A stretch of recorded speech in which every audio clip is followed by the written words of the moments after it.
Welcome to the language world. Today we are learning about the 10 most commonly used conjunctions. Let's get started. And. Dan. I eat and drink. Saya makan dan minum. But.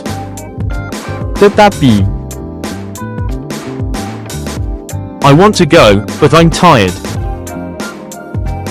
Saya mahu pergi, tetapi saya penat. Or. Atau. Tea or coffee. Teh atau kopi.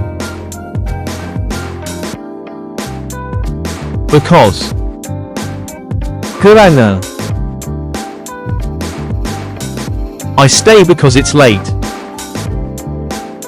Saya tinggal di sini kerana dah lewat. If. Jika. If it rains, I stay.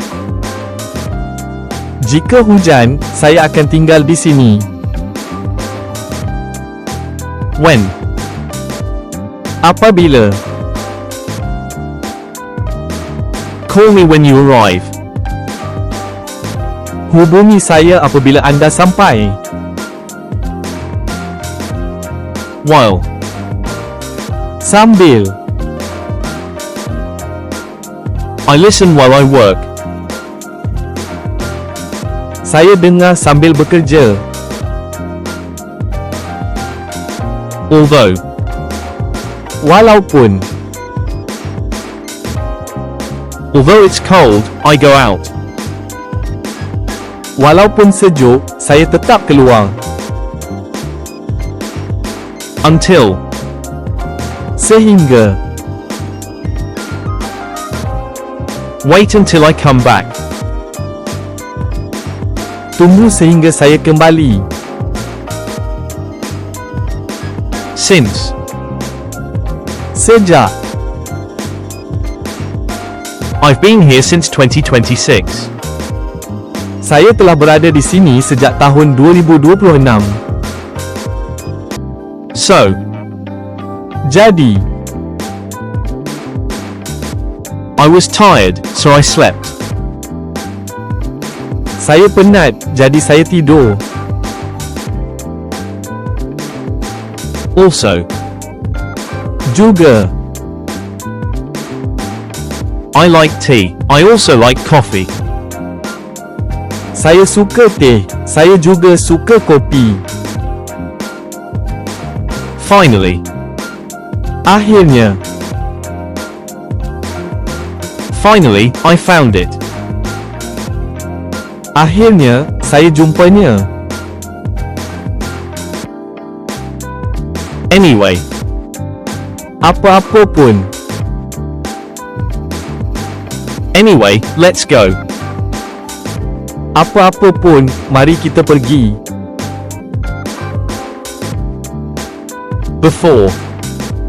Sebelum. Wash your hands before dinner. Basuh tangan anda sebelum makan malam. After. Selepas.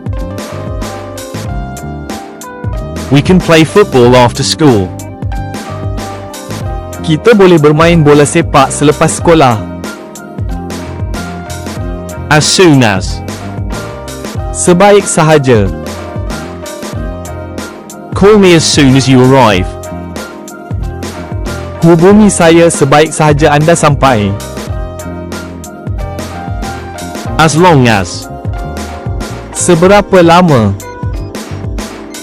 You can stay, as long as you want. Anda boleh tinggal seberapa lama yang anda mahu. Even if. Walaupun. I will go even if it rains. Saya akan pergi walaupun hujan. Actually. Sebenarnya. Actually, I don't know. Sebenarnya, saya tidak tahu. Quiz time.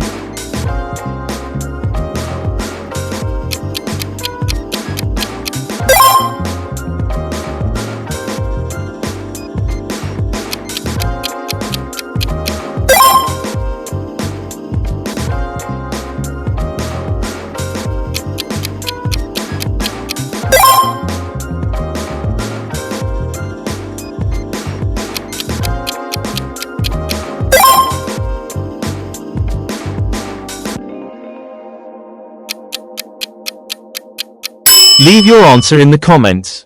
Thanks for watching. Don't forget to subscribe to our channel to learn more languages. See you in the next videos.